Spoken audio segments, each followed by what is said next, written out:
శ్రీరామ రామాయణం వినండి లేదా పారాయణం చేయండి. ఉత్తమ ఫలితాలు పొందండి. కనీసం ఒక శ్లోకం విన్నా సరే ఉత్తమ ఫలితాలు లభిస్తాయి. శ్రీమద్ రామాయణంలోని బాలకాండంలో 44వ సర్గంలోకి ప్రవేశించాం. భగీరథుడు పవిత్ర గంగాజలాలతో సగరపుత్రులకు పుణ్యలోకాలను ప్రాప్తింపజేయట గురించి తెలుసుకుందాం. సగత్వా సాగరం రాజా గంగయానుగతస్తదా ప్రవివేశతలం భూమేహి యత్ర తే భస్మసాత్కృతాః. ఆ విధంగా గంగ తనను అనుసరిస్తూ ఉండగా భగీరథ మహారాజు పాతాళమున తన ముత్తాతలు భస్మరాశిగా పడి ఉన్న ప్రదేశానికి చేరుకున్నాడు. భస్మన్యధాప్లుతే రామగంగాయా సలిలేన వై సర్వలోక ప్రభుర్బ్రహ్మా రాజానం ఇదమబ్రవీత్తు. ఓ రామ, గంగాజలములు ఆ భస్మరాశిని ముంచెత్తినంతనే సృష్టికర్త అయిన బ్రహ్మ ప్రత్యక్షమై ఆ మహారాజుతో ఇలా అంటున్నాడని చెప్పి విశ్వామిత్రుడు చెప్పాడు. తారితానరశార్దూల దివం యాతాచ్య దేవవత్తు షష్ఠి పుత్ర సహస్రాణి సగరస్య మహాత్మనః. సాగరస్య జలం లోకే యావత్తు స్థాస్యతి పార్థివ సగరస్య ఆత్మజాస్తావత్తు స్వర్గే స్థాస్యంతి దేవవత్తు. ఓ నరేంద్ర, మహాత్ముడైన సగరుని 60,000 మంది కుమారులు ప్రేతత్వము నుండి విముక్తులయ్యారు. వెంటనే వారు దేవతల వలె స్వర్గానికి చేరుకున్నారు. ఓ రాజా, ఈ లోకమున సాగర జలములు ఉన్నంత వరకు సగరుని పుత్రులు దేవతల మాదిరిగానే స్వర్గంలో ఉంటారని చెప్పేసి బ్రహ్మదేవుడు చెప్పాడు. ఇయం చ దుహితా జ్యేష్ఠ తవ గంగా భవిష్యతి త్వత్కృతేన చ నామ్నా అధలోకే స్థాస్యతి విశ్రుత గంగా త్రిపదగా రాజన్ దివ్యా భాగీరథీతి చ త్రీన్ పదో భావయంతీతి తతస్త్రిపదగా స్మృత. ఈ గంగ నీకు పెద్ద కూతురు అవుతుంది. నీ సాహస కార్య ఫలితంగా నీ పేరుతో గంగ భాగీరథి అని స్వర్గమర్త్య పాతాళ లోకములయందు అంటే 3 పదములలో ప్రవహించుట వలన త్రిపదగా అనియు వాసికెక్కుతుంది అని చెప్పి బ్రహ్మదేవుడు భగీరథ మహారాజుకి చెప్పాడు. పితామహానాం సర్వేషాం త్వమత్ర మనుజాధిప కురుష్వ సలిలం రాజన్ ప్రతిజ్ఞామపవర్జయ. ఓ మానవేంద్ర, నీ తాత ముత్తాతలందరికీ అంటే పితృదేవతలందరికీ తర్పణాలు వదిలి నీ ప్రతిజ్ఞను పవిత్ర గంగా జలాలతో తర్పణాలు సమర్పించి సగరపుత్రులను తరింపుజేయు అని చెప్పాడు బ్రహ్మదేవుడు. పూర్వకేన హితే రాజన్ తేనాతి యశసా తదా ధర్మిణాం ప్రవరేణాపి నైష ప్రాప్తో మనోరథః తథైవాం సుమత తాత లోకే అప్రతిమ తేజస గంగాం ప్రార్థయత నేతుం ప్రతిజ్ఞ నాపవర్జిత. ఓ భగీరథ మహారాజా, మీ వంశజులలో నీకు పూర్వుడును మహాయశస్వియు ధార్మికులలో ప్రముఖుడును అయిన నగర చక్రవర్తికిని ఈ కోరిక నెరవేరలేదు నాయన.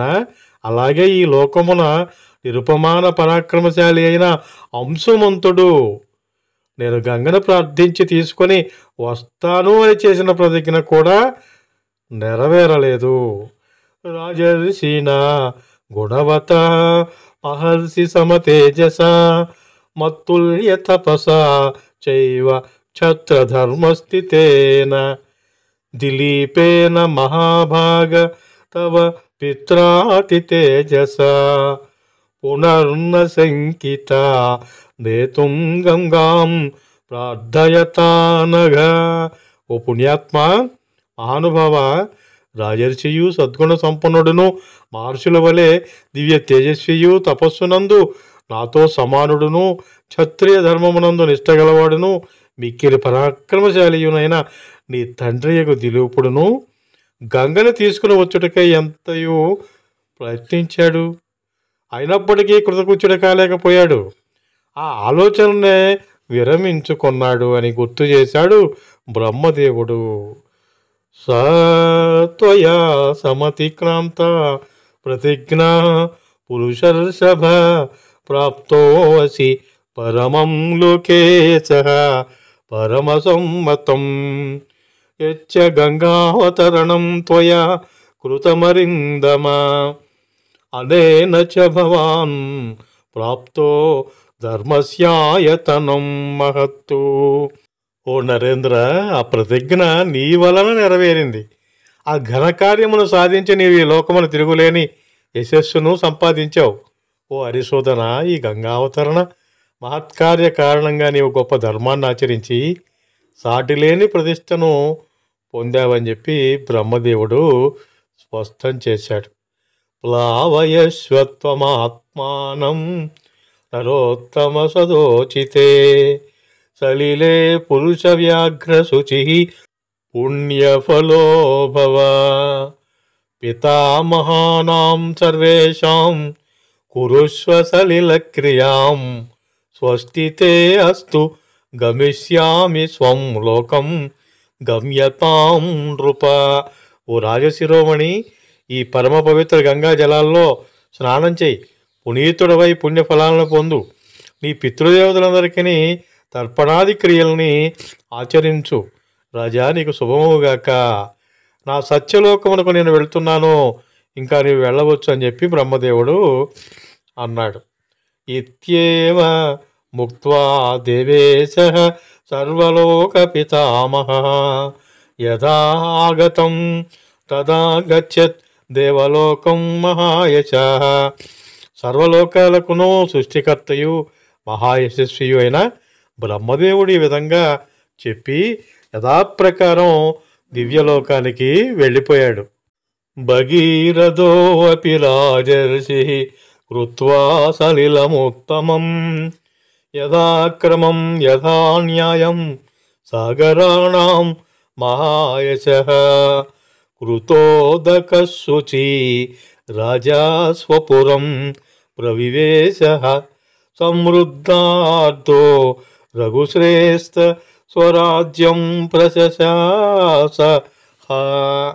గొప్ప కీర్తి ప్రతిష్టలు గలవాడు రాజర్షి అయిన భగీరథుడును యథాక్రమంగా శాస్త్రోక్తంగా సగర వంశజులందరికీ జలాంజలులను సమర్పించాడు. ఆ విధంగా పితృదేవతల రుణాన్ని తీర్చుకొని శుచి అయి అతడు తన నగరానికి విచ్చేశాడు.